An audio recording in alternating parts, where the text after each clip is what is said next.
मित्रों नमस्कार। मेरे पास बहुत से प्रश्न आ रहे हैं कि जिस तरह से अभी ईरान और ये युद्ध चल रहे हैं यूक्रेन का और आगे युद्ध चल रहा है, तो ये युद्ध आखिर जाएंगे कहाँ? और लोग चिंतित हैं कि इसमें भारत की स्थिति तो बहुत बेकार है, क्योंकि इतने सारे मुस्लिम देश हैं, इतने सारे ईसाई देश हैं, नेटो अलग हैं, बाकी के कई संगठन अलग हैं, तो भारत के साथ कोई नहीं है। ये बात तो चिंता करने की है कि भारत के साथ आने वाला समय टफ रहेगा, लेकिन यदि हम मोटे-मोटे तौर पे बात करें तो भारत की उतनी बुरी स्थिति नहीं है जितनी कि आप सोच रहे हैं। वर्तमान समय को अभी आप जैसे देख रहे हैं कि ईरान का जो झगड़ा चला वो अमेरिका से और इज़राइल से लगातार चल रहा है, तो उसके पीछे कारण है कि आने वाले समय में जो इज़राइल है ये ग्रेटर इज़राइल बनेगा, जिसमें सीरिया वगैरह सारे होंगे, 5-6 देश मिलाकर वो एक ग्रेटर इज़राइल भविष्य में निर्माण होगा और यरूशलेम उसमें मुख्य तीर्थ स्थान होगा।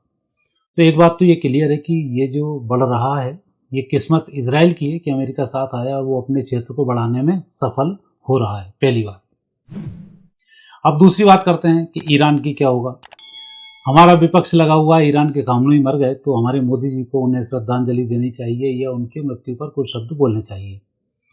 और उसके लिए लगातार विपक्ष का हर विपक्ष का नेता, मतलब विपक्ष के जितने भी इंडिया गठबंधन के लोग हैं, हर व्यक्ति अपने अपने हिसाब से लगा हुआ है। कारण है कि इन्हें तो मुस्लिमों के वोट चाहिए, तो वोट बैंक की तरह सोच रहे हैं और चाहते हैं कि मोदी इनकी बात सुने। तो अब प्रजातंत्र में ऐसा होता है कि जितने काम इन विपक्षियों को उस समय करने थे जब इनका पक्ष चल रहा था, तो लोगों ने इनको देखा। कश्मीर में इतने सारे हिंदू मारे गए, इनसे एक नहीं बच पाया और लगातार ये उन आतंकियों को जो हिंदुओं को मारते थे उनको प्रधानमंत्री कार्यालय में बुला कर देते रहे और लगातार इनके वो खाना पीना इनका चलता रहा और उनके साथ फोटो भी बहुत सारे आपने देखे होंगे। और आज वो आतंकी जब विपक्ष आया तो वो जेल में है और उनके खिलाफ इनने इतने सारे सबूत मिटा दिए कि उनको फांसी की सजा भी नहीं हो सकती। तो ये सारे काम तो करते थे। और तो क्या कहें, हमारे देश की सेना के जवानों को काट के इसलिए ले गए और उसके बाद ये इसलिए उन पर हमला नहीं किया कि हमारे वोट खिसक जाएगा। तो ये तो इनकी विपक्ष की उस समय जब इस सत्ता पक्ष में थे तब इनकी स्थिति है। अब ये चाहते हैं मोदी भी ऐसे ही करे। तो जब एक विपक्ष जब सत्ता पक्ष में आया तो इनके नेगेटिव जाके ही आया होगा। तो जो अभी सत्ता पक्ष कर रहा है 100% सत्य है। और वर्तमान के जो समीकरण चल रहे हैं उसमें भारत को तो अमेरिका से, ईरान से, मिडिल ईस्ट से, इनसे बच के रहना चाहिए और जो भी अस्त्र शस्त्र खरीदने रूस पर उसको भरोसा करना चाहिए, फ्रांस पर भरोसा करना चाहिए, जर्मनी पर भरोसा करना चाहिए। ब्रिटेन तो आने वाले समय में नष्ट होगा, लेकिन फिर भी कुछ कुछ यदि समझौते की स्थिति आए तो वहाँ कर सकते हैं। तो ऐसे देशों से इनको लाभ मिलेगा, इजराइल से इसको लाभ मिलेगा। तो ऐसे देश जो भारत के पक्ष में भविष्य में आने वाले हैं, भारत को उनसे संबंध मजबूत रखना चाहिए और वो पार्टी या जो अभी सत्ता पक्ष है वो सजग है कि हमें कहाँ क्या करना है। उसकी मैं बात नहीं करूँगा। ज्योतिष शास्त्र में बहुत सारी चीज़ों की मनाही है कि ये चीज़ें खोलनी नहीं चाहिए। तो देश तो निश्चिंत रहे कि जिस हाथों में आपने देश को सौंपा है वो देश सुरक्षित है। और आपने क्या सौंपा, यदि मैं ज्योतिषी दृष्टि से बात करता हूँ तो कुदरत ने ऐसी गोटियाँ बिठाई हैं कि चाहते हुए भी आप उस नेता को हटा नहीं सकते और चाहते हुए भी आप विपक्ष के इन उलझलूनों को बिठा नहीं सकते। ये कुदरत ही ऐसी व्यवस्थाएं कर रही है और कुदरत की चीज़ें पढ़ना ही ज्योतिष का काम होता है, इसलिए मैं आपसे वाली बातें कर रहा हूँ। अब आज आप देख रहे होंगे कि भारत ने ईरान के खामनोई की कोई ना निंदा की, ना उसको श्रद्धांजलि दी, ना कुछ दिया। लेकिन आने वाले समय में ईरान के नेता जो बैठेंगे वो अमेरिका के पिट्ठू होंगे, जैसे कि उसने बांग्लादेश में बैठा दिया, म्यांमार में बैठा दिया, चीन बैठे हुआ है, पाकिस्तान में उसने अपने पिट्ठू बैठा रखे हैं। तो भारत को उसने चारों तरफ से इन पिट्ठुओं से घेर रखा है। लेकिन इन सब जगह की जनता भारत के साथ में, आज पाकिस्तान की जनता की बात करें भारत के साथ में, बांग्लादेश की जनता की बात करें भारत के साथ में, श्रीलंका की जनता भारत के साथ में, नेपाल की जनता भारत के साथ में। तो ऐसा ही अभी जो चल रहा है ये भी ईरान की जनता भारत के साथ में है। लेकिन ये कब मालूम पड़ेगा कि अभी तो गुलामी करेंगे ये अमेरिका की, बहुत लंबा टाइम नहीं है, 2 साल के अंदर सब घटनाएं घट जाएंगी और उसके बाद फिर ईरान अपनी जनता जो भारत के साथ आएगी और सनातन को वो स्वीकार करेगी। इसका मैंने पहले वीडियो बनाया और 2028 तक ये काम हो जाएगा।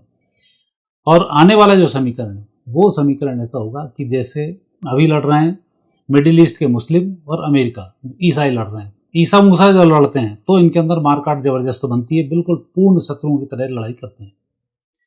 और हमारा विपक्ष चाहता है कि इसमें भारत कूद जाए, क्योंकि विपक्ष को पक्का पता है कि विपक्ष एक तो हिंदू नहीं है, और जब वो मालूम पड़ेगा कि विपक्ष में भारत इस बीच में कूदता है तो ये दोनों ईसा मूसा एक होकर भारत को मानना शुरू कर देंगे। तो इसलिए भारत चुप बैठा रहे, वो ज़्यादा अच्छा है, और ऐसा होगा। एक स्थिति अब ये बनती है, तो वहाँ पर वर्तमान जो समय चल रहा है, इस समय में चीन, अमेरिका, मिडिल ईस्ट, ये सब दोस्त हैं। और ये दोस्त कब तक हैं? जब तक इनका अटैक भारत के ऊपर करना है, कि अमेरिका को पता है चीन कुछ नहीं कर सकता। अब उसको महाशक्ति के रूप में भारत दिखाई दे रहा है, क्योंकि भारत ने अमेरिका को उसकी औकात दिखा दी है। जिस तरह से मोदी पूरी दुनिया में एकदम अपने नए कॉन्सेप्ट के साथ आए हैं, उसमें पूरी दुनिया भारत का लोहा मान चुकी है, भारतीय संस्कृति का लोहा मान चुकी है, सनातन का लोहा मान चुकी है। अब हर देश का नागरिक सनातन को पढ़ना, सनातन को देखना, सनातन को जीना चाहता है। इसलिए भारत का पर्यटन लगातार बढ़ रहा है। आर्थिक पूरी दुनिया नीचे जा रही है, भारत ऊपर जा रहा है। गुरुत्वाकर्षण के विपरीत जैसे अग्नि जाती है, वैसे भारत परिस्थितियों के विपरीत ऊपर जा रहा है। तो कुछ तो नेता में होगा कि स्थिति यहाँ से लेकर वहाँ आया, और कुछ कुदरत की भी मेहरबानी होगी कि भारत के साथ चल रही है। जब कुदरत मेहरबान होगी तो तरक्की बनेगी। तो भारत उसमें अच्छा जा रहा है, तो आप एक तो निश्चिंत रहें। अब दूसरी मैं बात करता हूँ अमेरिका की जो स्थिति, अमेरिका का क्या होने वाला है। अमेरिका की यदि हम इस स्थिति को देखते हैं तो नवंबर 2024 से मार्च 2027 तक राहु में गुरु चल रहा है, तो इसमें अमेरिका दिवालिया हो रहा है और दिवालिया हो चुका है। और अप्रैल 2027 से फरवरी 2030 तक राहु में शनि चल रहा है, तो ये डिप्रेशन में चला जाएगा। तो कुल मिलाकर अमेरिका की स्थिति 2027 तक बहुत ही बेकार चल रही है, और आने वाले समय में अमेरिका के लिए समय बहुत अच्छा नहीं है। और वहीं अमेरिका के लीडर की यदि हम ट्रंप की बात करें तो ट्रंप का समय भी बहुत बेहतर नहीं है। सितंबर 2024 से मई 2027 तक ये एक गुरु में शुक्र चलेंगे, तो ये इनके परेशानी का समय है, और मानसिक रूप से ये बहुत अच्छे निर्णय नहीं कर पाएंगे। और मई 2027 से लेकर मार्च 2028 तक बात करें तो गुरु में सूर्य चल रहा है, ये इनका मार्केश है। तो ये समय में अमेरिका के राष्ट्रपति के लिए बहुत अच्छा समय नहीं है, या तो ये अपदस्थ होंगे या कोई ना कोई ऐसी नेगेटिव स्थिति घटेगी कि ये अपने अस्तित्व को खो बैठेंगे, और आने वाला समय इनका भविष्य बहुत बेहतर अब नहीं है। अब हम इसके बाद बात करते हैं इन्हीं के जो जिनसे इनका युद्ध चल रहा है, ईरान की। तो ईरान की जो अभी स्थिति है वो भी बहुत बेहतर अभी नहीं है। पहले मैंने वीडियो बनाया था खौमनई के जाना सत्ता का परिवर्तन, उन्होंने ये सब अभी हो जाएगा, मई से पहले सारी व्यवस्था इनकी हो जाएंगी। और ऐसे समय में 1 जून 2025 से 7 जून 2026 तक ये समय गुरु में मंगल का चल रहा है, ये बहुत बेहतर नहीं है, यहाँ नेगेटिव स्थिति है।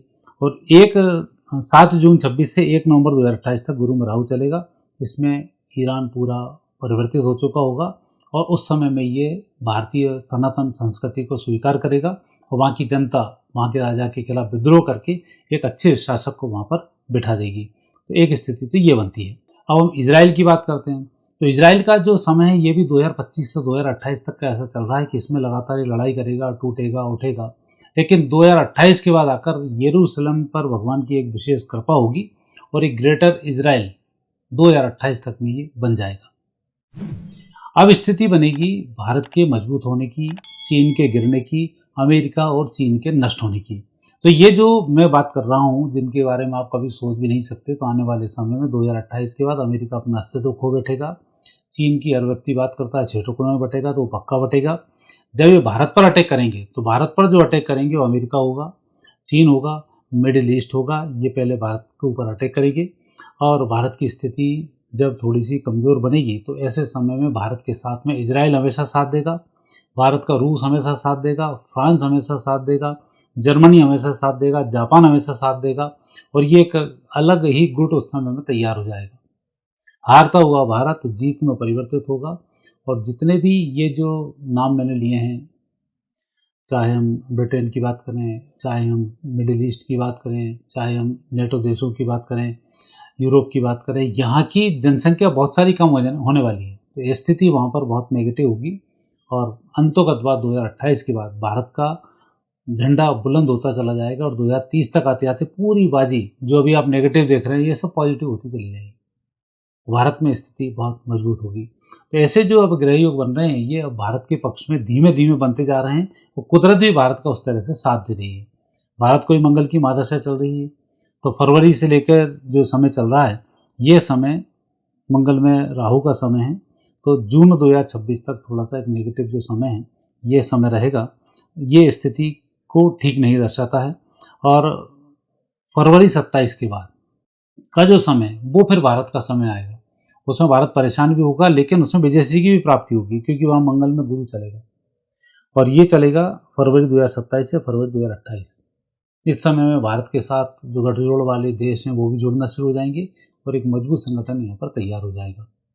और फिर आगे भारत का जलवा आप स्वयं अपनी आंखों से देखेंगे तो आपको आनंद की भी अनुभूति होगी। हालांकि तब तक बहुत बड़ा बखेड़ा खड़ा हो चुका होगा, लेकिन फिर भी है कि अंतोगत जीत किसकी होगी, मैच किसके पक्ष में आएगा, उसकी हम बात करें तो आने वाला समय भारत के लिए बहुत अच्छा समय है। और इनकी जो नेगेटिव स्थिति उसकी मैंने आज आपसे एक हल्की हल्की चर्चा की है। और बाकी जब जब जैसे परिवर्तन होंगे समय, मैं आपको सूचित करता रहूँगा। आगे फिर नए विषय के साथ आपसे भेंट होगी। आज्ञा दीजिए, नमस्कार।